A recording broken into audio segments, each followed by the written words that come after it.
ಇವರು ಸರಸು, 76 ವರ್ಷಗಳ ನಿವೃತ್ತ ಶಾಲಾ ಶಿಕ್ಷಕಿ. ತನ್ನ ಮಗ, ಸೊಸೆ ಮತ್ತು 2 ಮೊಮ್ಮಕ್ಕಳೊಂದಿಗೆ ವಾಸಿಸುತ್ತಿದ್ದಾರೆ. ಜೀವನ ಸರಳ ಹಾಗೂ ಸಂತೋಷದಿಂದ ತುಂಬಿತ್ತು.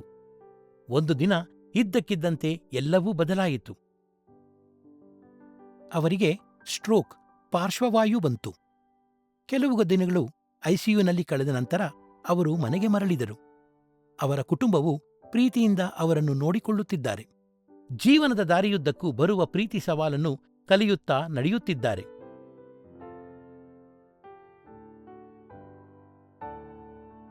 ಸಿಸ್ಟರ್, ನನಗೆ ಬಹಳ ಚಿಂತೆಯಾಗಿದೆ.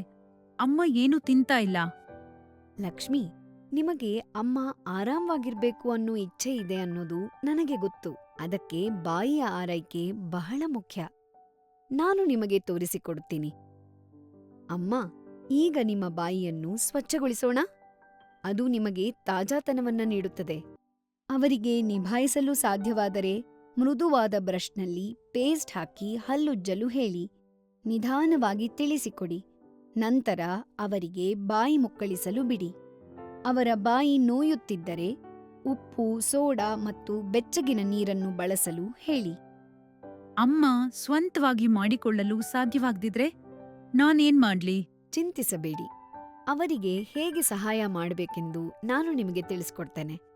ಅಮ್ಮನನ್ನ ಕೂರಿಸಿ, ಈಗ ಫೋರ್ಸೆಪ್ಸ್ನಲ್ಲಿ ಗಾಜ್ ಬಟ್ಟೆಯನ್ನು ಸುತ್ತಿ ಅದನ್ನು ಸೋಡಾ ಮತ್ತು ಉಪ್ಪು ಮಿಶ್ರಿತ ನೀರಿನಲ್ಲಿ ನೆನೆಸಿ. ಇದರಿಂದ ಹಲ್ಲಿನ ಒಳಗೆ, ಹೊರಗೆ ಹಾಗೂ ಅಗೆಯುವ ಮೇಲ್ಭಾಗಗಳನ್ನು ನಿಧಾನವಾಗಿ ಸ್ವಚ್ಛಗೊಳಿಸಿ. ಪ್ರತಿ ಬಾರಿಯೂ ಹೊಸ ಗಾಜನ್ನು ಬಳಸಿ.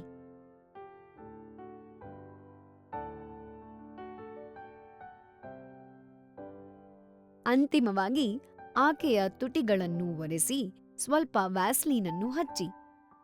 ಬಾಯಿ ಒಣಗುವ ಸಮಸ್ಯೆ ಅಥವಾ ಮ್ಯೂಕೋಸೈಟಿಸ್ ಬಂದಲ್ಲಿ ನೀವು ಉಗುರು ಬೆಚ್ಚನೆಯ ನೀರಿಗೆ 1 ಚಿಟಿಕೆ ಉಪ್ಪಿನ ಜೊತೆ ಅಡಿಗೆ ಸೋಡಾವನ್ನು ಬೆರೆಸಿ ಬಾಯಿ ಮುಕ್ಕಳಿಸಿ.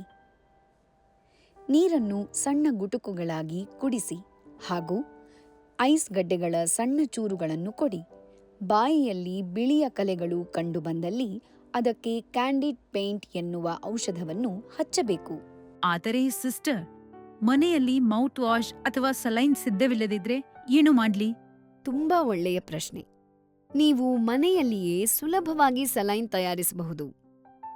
500 ml ಶುದ್ಧವಾದ ನೀರನ್ನು ಕುದಿಸಿ 1 ಟೀ ಚಮಚ ಉಪ್ಪು ಸೇರಿಸಿ. ಚೆನ್ನಾಗಿ ಕುದಿಸಿ ತಣ್ಣಗಾಗಲು ಬಿಡಿ. ಇದು ಬಾಯಿಯ ಆರೈಕೆಗೆ ಸುರಕ್ಷಿತವಾದ ಸಾಮಾನ್ಯ ಸಲೈನ್. ದುರ್ವಾಸನೆ ತಡೆಗಟ್ಟಲು ಮೆಟ್ರೋನಿಡಜೋಲ್ ಇಂಜೆಕ್ಷನ್ ಅಥವಾ ಇದ್ದಿಲು ಪುಡಿ ಬಳಸಬಹುದು. 50 ml ಸಾಮಾನ್ಯ ಸಲೈನ್ಗೆ 1/4 ಚಮಚದಷ್ಟು ಇದ್ದಿಲು ಪುಡಿಯನ್ನು ಚೆನ್ನಾಗಿ ಬೆರೆಸಿ. ಅಮ್ಮನನ್ನು ಬಾಯಿ ಮುಕ್ಕಳಿಸಿ ಅದನ್ನು ಉಗಿಯಲು ಹೇಳಿ. ನಂತರ ಸಹಜ ಸಲೈನ್ನಿಂದ ಮುಕ್ಕಳಿಸಲಿ. ಇದಾದ ಮೇಲೆ ಸಾಮಾನ್ಯ ನೀರಿನಿಂದ ಒಮ್ಮೆ ಮುಕ್ಕಳಿಸಬೇಕು. ಬಹಳ ಚೆನ್ನಾಗಿ ಮಾಡಿದ್ದೀರಿ ನೋಡಿ. ನಿಮ್ಮ ಸ್ಪರ್ಶ ಆಕೆಗೆ ಸಮಾಧಾನ ನೀಡುತ್ತಿದೆ. ಈಗಲೂ ಸಹ ಅಮ್ಮ ನಾವು ನೀಡುವ ಆರೈಕೆಯನ್ನು ಅನುಭವಿಸಬಹುದು. ಬಾಯಿಯ ಶುಚಿತ್ವವನ್ನು ಮುಂದುವರೆಸಲೇಬೇಕು. ಗಂಟಲೊಳಗಿನ ಸ್ರಾವವನ್ನು ತಡೆಗಟ್ಟಲು ತಲೆಯನ್ನು ಒಂದು ಪಕ್ಕಕ್ಕೆ ತಿರುಗಿಸಲು ಮರೆಯದಿರಿ. ಉಳಿದ ಹಂತಗಳು ಒಂದೇ ಆಗಿರುತ್ತವೆ: ಸೌಮ್ಯವಾದ ಸ್ವ್ಯಾಬ್ಬಿಂಗ್, ಸುರಕ್ಷಿತ ಸ್ಥಾನೀಕರಣ ಮತ್ತು ಪ್ರತಿ ಸ್ಪರ್ಶದಲ್ಲಿ ಕಾಳಜಿ. ಇದು ಸೋಂಕು, ಕೆಟ್ಟ ವಾಸನೆಯನ್ನು ತಡೆಯುತ್ತದೆ ಮತ್ತು ಆಕೆಯ ಘನತೆಯನ್ನು ಕಾಪಾಡುತ್ತದೆ. ಲಕ್ಷ್ಮಿ ಮತ್ತು ಪ್ರತಿಯೊಬ್ಬ ಆರೈಕೆದಾರರೇ, ಬಾಯಿಯ ಆರೈಕೆಯ ಈ 3 ಸುವರ್ಣ ನಿಯಮಗಳನ್ನು ನೆನಪಿಡಿ. ಸೌಮ್ಯ ಕೈಗಳು, ನಿಧಾನವಾಗಿ ಸ್ವಚ್ಛಗೊಳಿಸಿ, ಎಂದಿಗೂ ಆತುರ ಪಡಬೇಡಿ.